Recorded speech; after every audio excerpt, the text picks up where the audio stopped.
O humanismo é um movimento cultural que acontece no momento final da Idade Média e que em Portugal está profundamente ligado à criação da historiografia, do registro da história como nós conhecemos.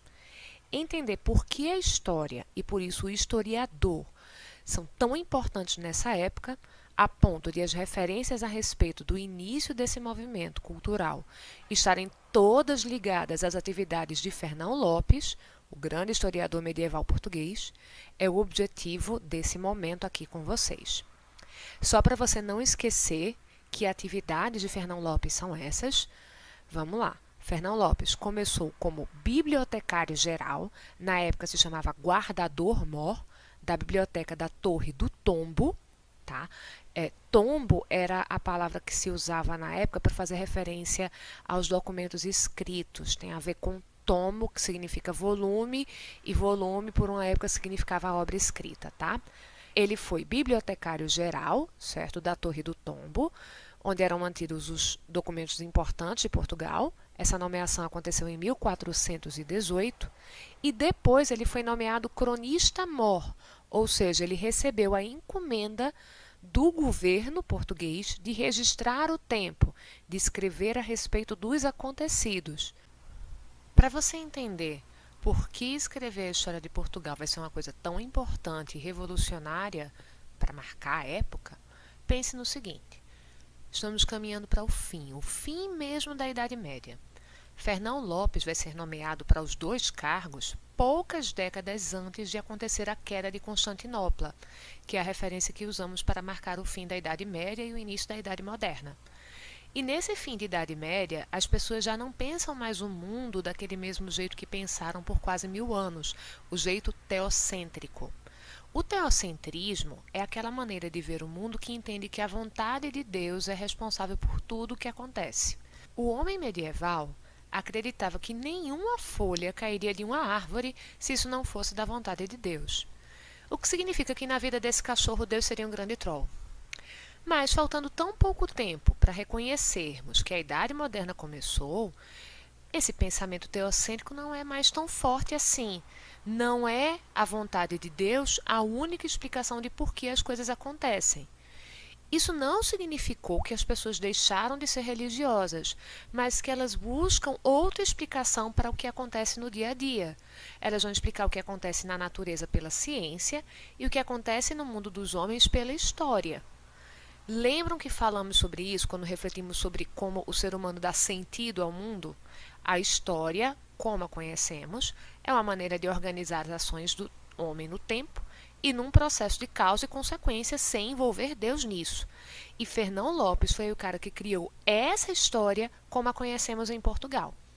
Para você entender isso, vamos comparar dois episódios da história portuguesa, a Batalha de Ouriques e o Interregnum.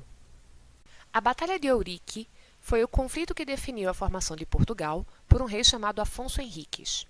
Com um exército, Dom Afonso Henriques invadiu terras que eram governadas por mouros, ou seja, árabes muçulmanos, para expoliar gado e para fazer escravos. Apareceram então tropas muçulmanas, muito mais numerosas do que as tropas do Dom Afonso Henriques, mas mesmo assim, esses homens que eram na época do Condado de Portugal venceram. Isso aconteceu no século XII. Nos séculos XIII e XIV, os cronistas, quando contaram esse episódio, relataram que na véspera do conflito, Dom Afonso Henriques teria tido uma visão de Jesus Cristo e que essa visão revelava que ele era o escolhido para vencer a batalha e que após isso ele seria rei. Esse tipo de crônica reproduz o pensamento teocêntrico, explicando a vitória de Dom Afonso Henriques e a independência do Condado de Portugal como fruto da vontade divina, e não feito da estratégia de guerra de Dom Afonso Henriques e de seus soldados. Os cronistas dessa época não se preocupam em analisar as relações de causa e efeito das ações humanas. O resultado de qualquer evento é sempre o mesmo. Deus quis assim. A crônica de Fernão Lopes é radicalmente diferente desse tipo de raciocínio. Ao refletir sobre os acontecimentos do tempo, Fernão Lopes elabora sentidos humanísticos, isto é, ele atribui às ações e capacidades humanas as razões para que as coisas tenham acontecido como aconteceram. Para poder chegar à verdade objetiva dos fatos e elaborar esse sentido, Fernão Lopes pesquisou documentos e entrevistou pessoas que viveram os fatos, inclusive pessoas comuns, do povo. Apoiar o que se torna justo pelas ações humanas e não por coisas que não dependem da vontade humana, como a linhagem de nascimento, é uma coisa extremamente humanista, extremamente nova. Essa valorização do homem ficou conhecida como antropocentrismo, a forma de pensar o mundo que considera que é o homem quem provoca todas as coisas da história e que aos poucos definiu a nossa forma de pensar o mundo a partir da Idade Moderna.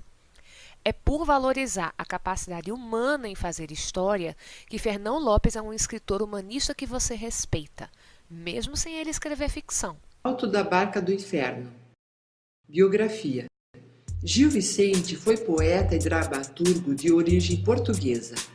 Nasce aproximadamente no ano de 1465 e suas obras refletem a transição da Idade Média para a Idade da Modernidade. Através do movimento intelectual denominado Renascimento, ele escreve seu trabalho. Sua primeira obra, Auto da Visitação, é considerada o marco inicial do teatro português e foi encenada para a corte portuguesa em 1502. Acredita-se que tenha sido ourives, mas essa informação é questionável. A obra de Vicente é marcante não apenas para o teatro português, mas para o teatro espanhol também. Entre outras obras escritas pelo poeta e dramaturgo, pode-se citar A Floresta dos Enganos, O Velho da Horta, O Alto da Festa e Farsa de Inês Pereira. Esta última e O Alto da Barca do Inferno são seus dois principais trabalhos. Ele morre aproximadamente em 1536. A obra. O primeiro passo para que você entenda a obra Alto da Barca do Inferno é saber o que é um alto. Um alto é caracterizado como uma peça teatral em formato poético que está centrada em discussões de assuntos religiosos. Originado na Idade Média, a origem do alto é de fácil acesso e pode ser compreendida porque o vocabulário usado é muito semelhante ao vocabulário popular. Alguns autos têm o acompanhamento de conjuntos musicais. Esta obra faz referência à sociedade de Lisboa nas primeiras décadas do século XVI e foi encenada pela primeira vez em 1517. Assim, pode-se dizer que o tempo histórico do livro é a passagem da Idade Média para a Idade Moderna, que também pode ser lido como a passagem do homem voltado à fé para o homem que exalta o humanismo renascentista. A obra Alto da Barca do Inferno faz parte de uma trilogia escrita por Gil Vicente. Os outros dois livros que fazem parte dessa trilogia são O Alto da Barca do Purgatório e O Alto da Barca da Glória. O Alto da Barca do Inferno é representado por um ato com várias cenas. Os personagens são o anjo, o diabo e as pessoas representadas pelos seus ofícios e posições sociais. Resumo do livro.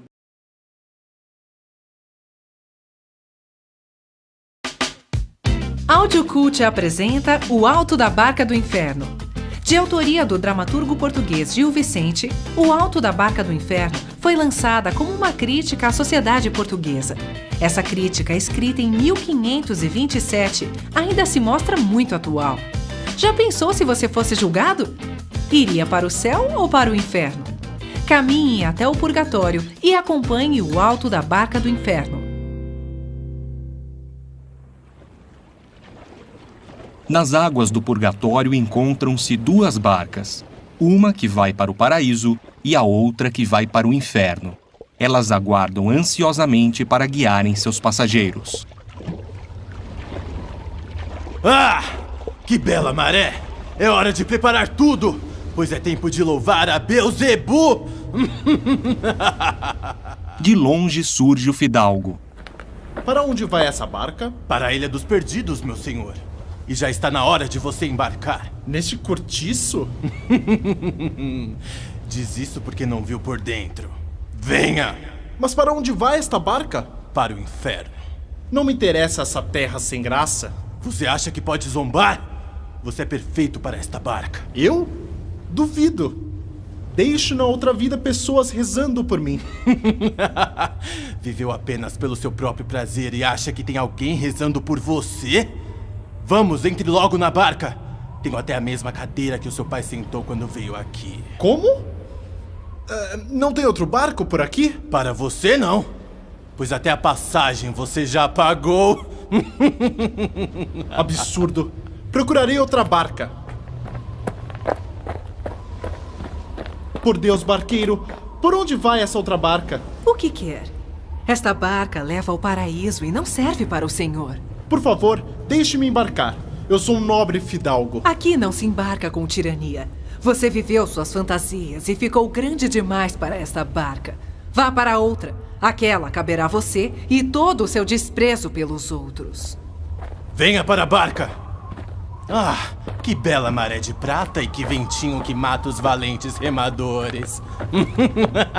Ah, inferno. Não cuidei da minha alma. Achei que era adorado, amado, e confiei no meu status e não vi que me perdia. Oh, meu caro fidalgo, não se lamente. Temos 2 remos lindos para você chegar ao nosso cais. Não. Tenho que esperar pela minha amada, pois sei que ela se mataria agora que não tem mais a mim. Enlouqueceu? Ela se morreu foi a de felicidade, de finalmente se ver livre de você. Impossível. E todas as nossas juras de amor? Tenho certeza que agora a coitada reza e chora por mim. Apenas mentiras. Ela agora deve estar pulando e chorando de felicidade. Agora chega de se lamentar. Venha, reme, pois você já pode descansar, passear e suspirar. E se prepare, porque ainda vem mais gente. Ai, maldita barca quente. O onzeneiro chega perto da barca e pergunta ao diabo: Ei, para onde vai? Olha, mas que péssima hora. Se não é o meu irmão, o onzeneiro. Você demorou muito. Quisera eu ter demorado mais. Não conseguiu trazer todo o seu dinheiro? Apenas o que me deixaram carregar. Que peninha, né? Agora entre logo e embarque de uma vez. Eu não vou embarcar. Eu acabei de falecer. Tenho certeza que São Pimentel irá salvar minha alma. E além do mais, para onde é que vai essa barca? Para onde você deve ir? O inferno. Por Deus, não! Aqui não é meu lugar. Vou a outra barca. Da outra barca. Vamos partir logo. Para onde acha que vai? Para o paraíso, é claro. Sinto lhe informar, mas não posso levá-lo. Por quê? Pois carrega em seu bolso o fruto de sua ganância e pecado. Eu jogarei todo esse dinheiro fora, juro a Deus! Já é muito tarde. A ganância em seu coração não pode ser jogada fora. Essa coisa feia que carrega é uma maldição. Agora volte ao lugar que você pertence. Por favor! Não! Não! Oh, maldito! Você sabia disso desde o começo. Entre logo que você remará. Entre, pois irá servir a Satanás, aquele que você sempre ajudou. Oh, tristeza! Quem me segura? Cale-se! Ainda terá muitos motivos para chorar. Assustado, João, o parvo, surge sem entender o que está acontecendo com ele. Ele se aproxima do diabo e pergunta: Ô de casa, Quem ousa me chamar? sou apenas um tolo. Não tem problema. Vamos, entre. Entre. Mas antes me diga, como você morreu? Então, meu senhor, morri de caganeira. De quê? Mal da rabiga, senhor. Caguei até não conseguir ficar em pé. Mas não tem problema. Vamos, entre logo, seu tolo. E a gente vai pra onde? Ao inferno, meu caro. O porto de Lúcifer. Credo e cruz, Deus me livre, sai, demônio, diabo! O parvo, desesperado, corre em direção à barca do paraíso e chama pelo anjo. Ô da barca, Por favor, me deixe pro paraíso. Quem é você? Sou apenas um pobre tolo. Você pode passar se quiser, já que em sua vida você viveu sem malícias. Sua simplicidade foi o seu prazer em vida. No entanto, espere para ver se não aparecerá mais alguém merecedor desta barca. O sapateiro chega à barca que leva para o inferno. Com licença, para onde vai esta barca? Olha, se não é o santo sapateiro honrado. Esta barca vai para o Lago dos Danados. Desculpe, esta não é minha barca. Para onde vão as pessoas confessadas? Não se faça de tolo. Esta é a sua barca. Como pode? Eu que sou comungado e confessado. Você morreu excomungado. Se absteve de mais de 2.000 enganos e roubou por mais de 30 anos os outros. Embarque de uma vez. Não me faça perder tempo. Pois eu me recuso. Afinal, as missas que eu vi não serviram de nada? As ofertas e o dia de finados? Por isso que digo que esta barca é perfeita. Ouvir missa, roubar e usar dinheiro de pobres coitados que te faz perfeito para a minha barca. Oh, Deus, não! Eu não fiz nada de errado. Meu Deus, por favor, me perdoe. Desesperado, o sapateiro corre para a barca do paraíso. Oh, da barca santa, por favor, deixe-me subir. Esta barca não serve àqueles que viveram de roubos de pobres coitados. Perdão, eu fiquei maravilhado com os prazeres da vida e não cuidei da minha alma, mas estou arrependido. Será que não tem nenhum lugar para mim? Se tivesse vivido direito, teria... Então eu não tenho outro destino a não ser o de queimar no inferno? Se está escrito no caderno do inferno, sim. Barqueiro, me dê um remo e me leve logo ao fogo do inferno. Dançando uma bela valsa, surge o frade acompanhado de uma bela moça.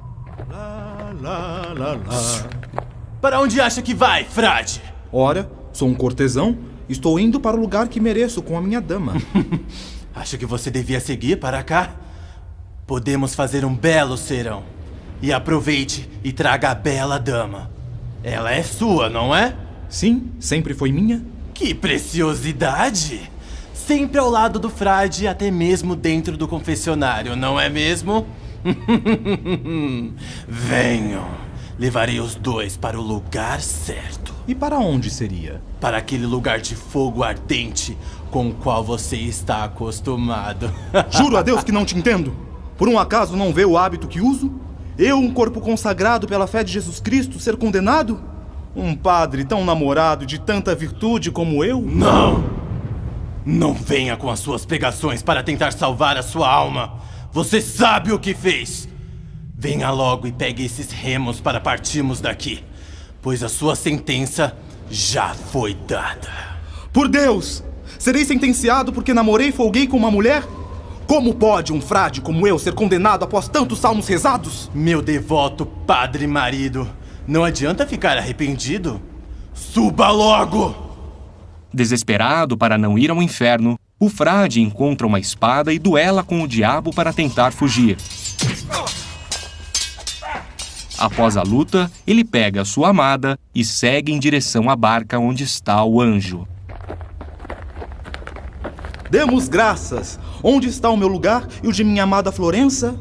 Com um olhar de desprezo, o anjo não diz nada e volta para a barca. Sai daqui, seu padre safado! Oh, Florença, que mal eu fiz? Venha, vamos ao nosso destino. Não adianta rezar a Deus nessa hora. Não temos outro caminho a seguir. Venha logo, frade! Logo após a entrada do frade na barca, surge a alcoviteira Brígida Vaz. Com licença? Quem me chama? Sou eu, Brígida Vaz. Ótimo. Pode subir e pegar um par de remos. Como? Não farei isso. Mais um que se recusa? É lindo ver você recuar, mas para quem roubou, mentiu, traiu e viveu no luxo à custa dos outros, além, é claro, de vender jovens moças, a barca é o lugar certo. Agora bote logo os pés aqui. Eu? Imagina, eu mereço o paraíso. Fui uma mártir. Apanhei e aguentei todos os tipos de tormentas que ninguém jamais aguentaria. No meu lugar, qualquer um faria igual, e se fosse assim, todos iriam para o inferno, não é mesmo? Vou para a barca certa. Com licença. Barqueiro, sou eu, a Brígida Vaz. Eu sei. Só não entendo o que faz aqui. Como, anjo de Deus? Eu sou aquela pobre coitada que dava de comer às jovens moças. Dei abrigo. Dei a elas minha fé, amor e tudo do melhor. Salvei tantas jovens que com certeza mereço um pedaço do céu. Não me incomode mais e embarque na outra barca.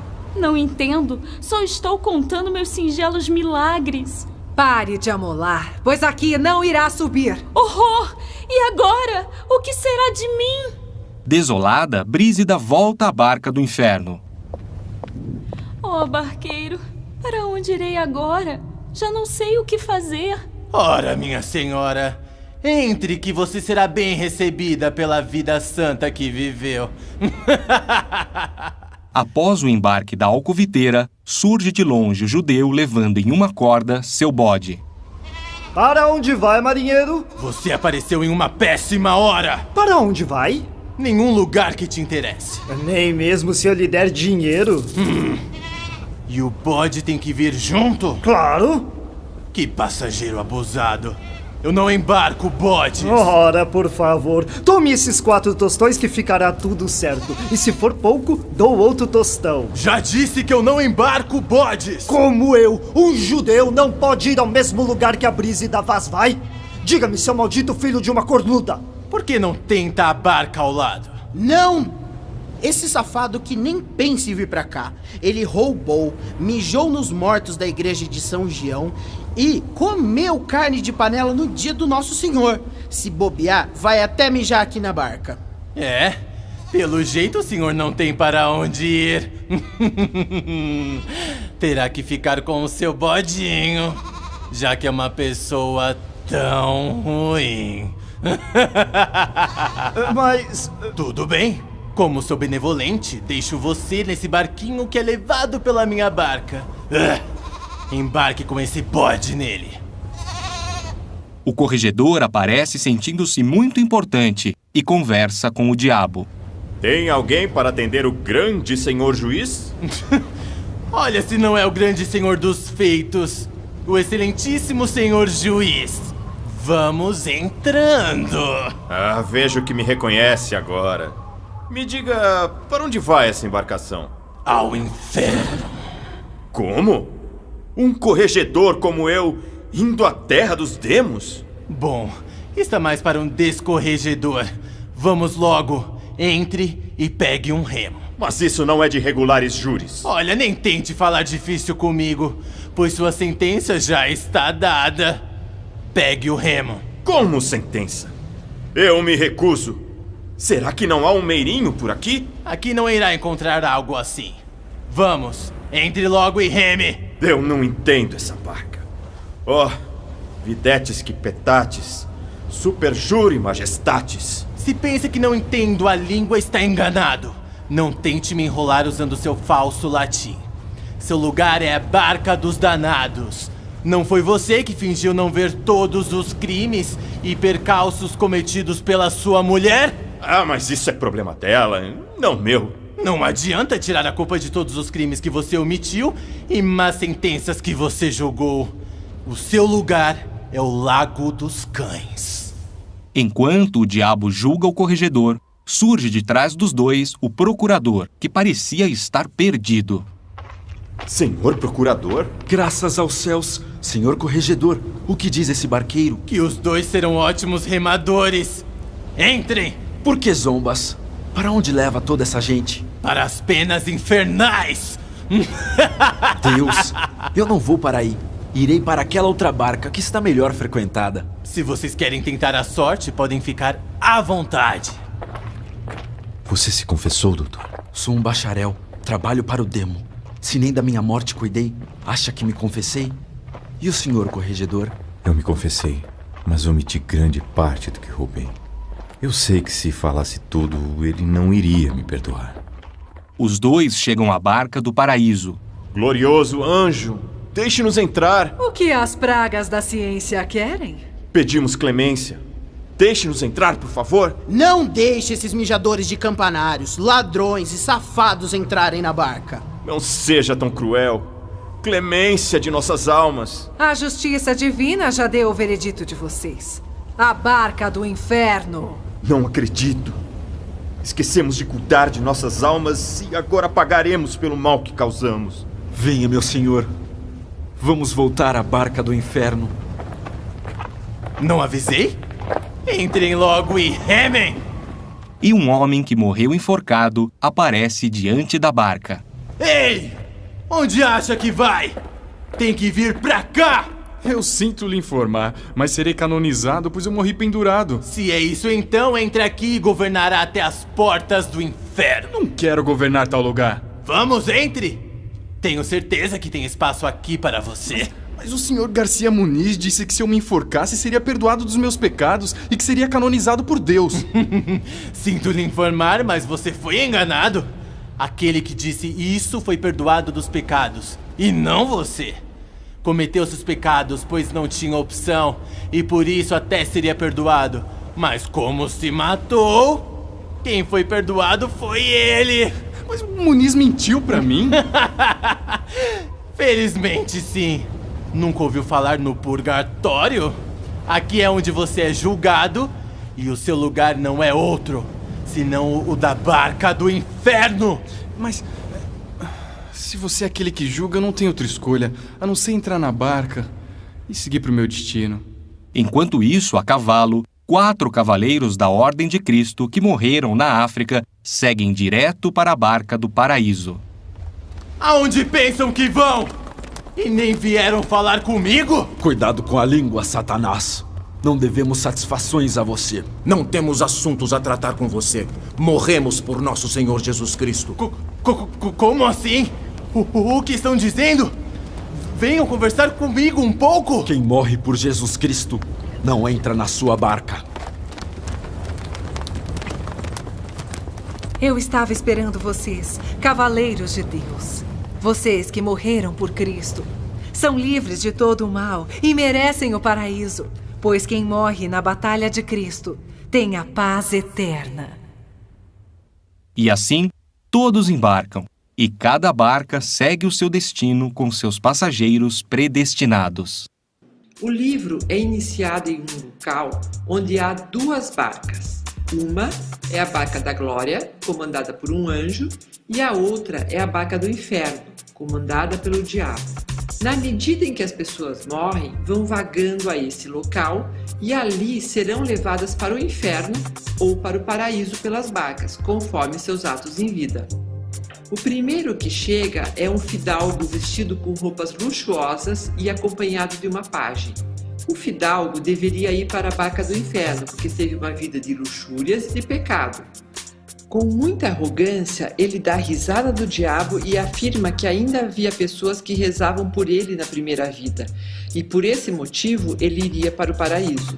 Ao entrar na barca da glória, é impedido pelo anjo. Enfim, acaba embarcando na barca do inferno, mesmo sentindo arrependimento pelo que havia feito em vida, mas agora era tarde demais para arrependimentos. O segundo a ser julgado era o onzeiro, o agiota. Ele emprestava dinheiro aos outros e cobrava juros altíssimos pelo empréstimo.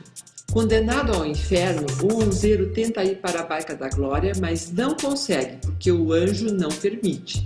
A condenação está baseada em agiotagem, na avareza e na usura, que eram atitudes próprias de uma pessoa que vivia às custas do sofrimento alheio.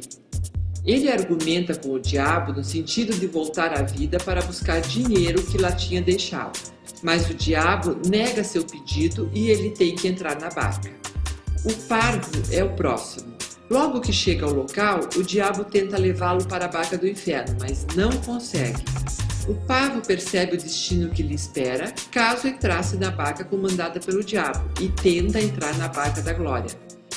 Lá chegando, afirma ao anjo que não é ninguém importante e, por se apresentar de forma modesta, sem ostentação, consegue entrar na barca da glorificação. Parvo, para quem não sabe, é sinônimo de idiota, tolo.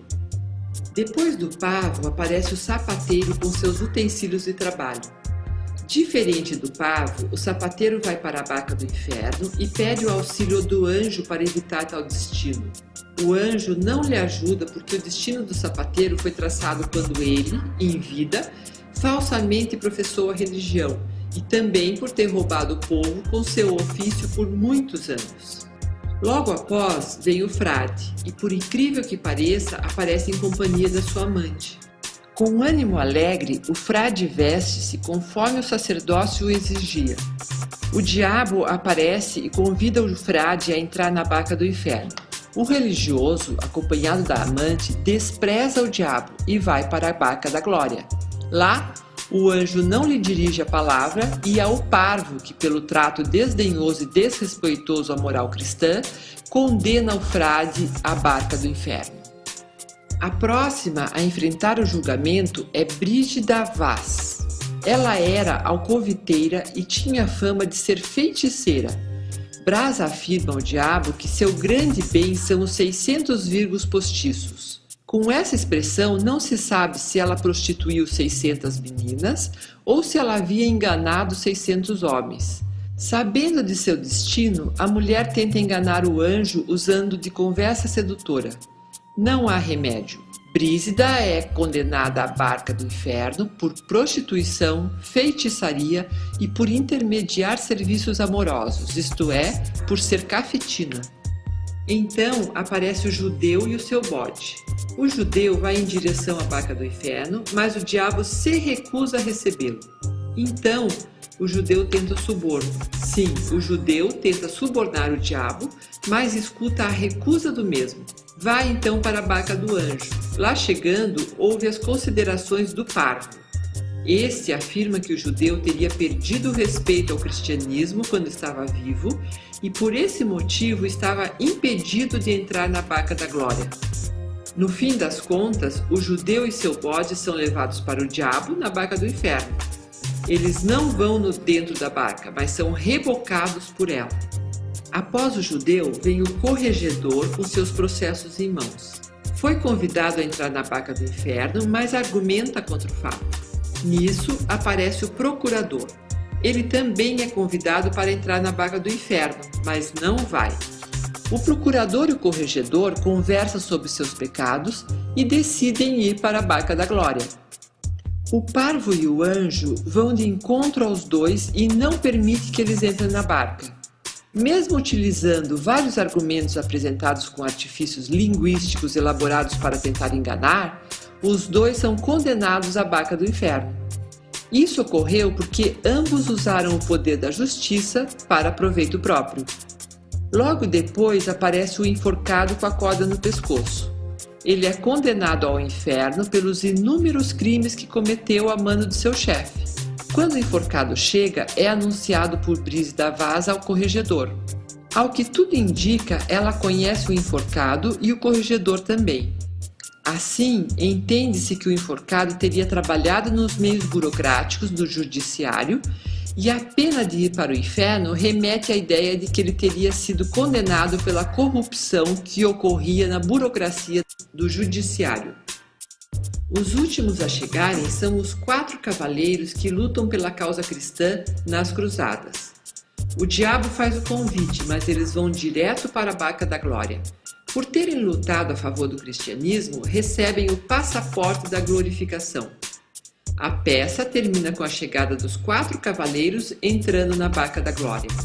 Comentário: é importante que você entenda que as várias personagens que aparecem no julgamento representam as instituições sociais da Idade Média e que, na figura dos personagens, essas instituições também são julgadas conforme os princípios morais daquela época.